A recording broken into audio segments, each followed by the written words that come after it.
윤석열 대통령 지지와 탄핵 요구 분석. 현재 한국의 정치 상황은 윤석열 대통령을 둘러싼 극심한 갈등으로 요약될 수 있습니다. 윤 대통령의 지지율은 취임 초부터 낮은 수준을 유지해왔으며 최근에는 12.3 비상계엄 사태로 인해 내란 혐의까지 받고 있습니다. 이로 인해 야당을 중심으로 탄핵 요구가 거세지고 있으며 실제로 국회에서 탄핵소추안이 발의되어 현재 헌법재판소의 심판을 앞두고 있습니다.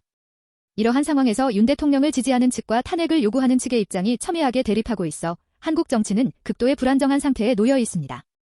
윤석열 대통령을 지지하는 이유. 정책 지지. 일부 국민들은 윤 대통령의 경제정책, 외교정책 등에 동의하며 지지를 보내고 있습니다. 정치적 안정. 대통령 탄핵은 국가적 혼란을 초래할 수 있다는 우려로 현 정부의 안정적인 국정 운영을 지지하는 의견이 있습니다. 야당에 대한 불신, 야당의 정치적 공세로 인한 탄핵 시도라고 보는 시각에서 윤 대통령을 옹호하는 입장이 있습니다. 법치주의 수호. 윤 대통령의 검찰총장 출신 이력을 고려해 법치주의 수호자로서의 역할을 기대하는 지지층이 존재합니다. 보수가치 지지. 보수적 가치관을 공유하는 유권자들이 윤 대통령의 정책 기조를 지지하고 있습니다.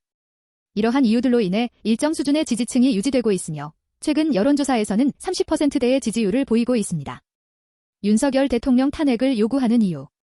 12.3 비상계엄 사태, 비상계엄 요건 미비, 위헌적 포고령 발령 등으로 내란죄 혐의를 받고 있습니다.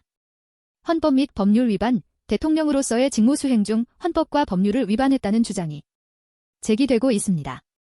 국정 운영 능력 부족, 취임 초부터 지속된 낮은 지지율은 국정 운영 능력에 대한 불신을 반영합니다. 인사 문제, 측근 및 고위 공직자 임명 과정에서의 논란이 지속되고 있습니다. 외교적 실책, 일부 외교 발언 및 정책으로 인한 국제적 논란이 있었습니다.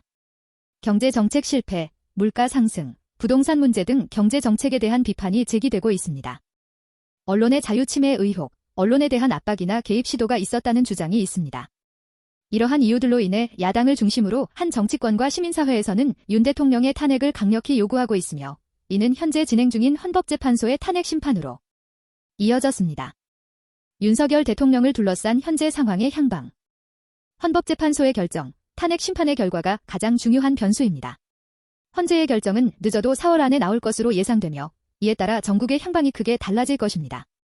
정치적 갈등 심화, 탄핵 과정에서 여야 간 정치적 대립이 더욱 격화될 가능성이 높습니다.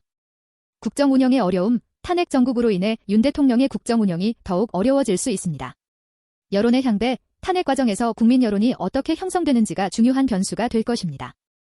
개헌 논의 가능성, 일부에서는 대통령제 개혁 등을 위한 개헌 논의가 필요하다는 의견을 제시하고 있습니다.